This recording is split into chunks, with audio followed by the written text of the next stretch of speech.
வஞ்ச மகள் நானா?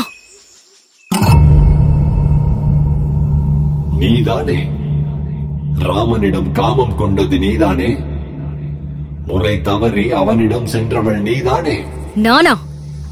நின்னோடு உடன் பிறந்தார் தருவரெனில், சரி என்பரெனில் கொல்வேன் என சொன்னது நானா?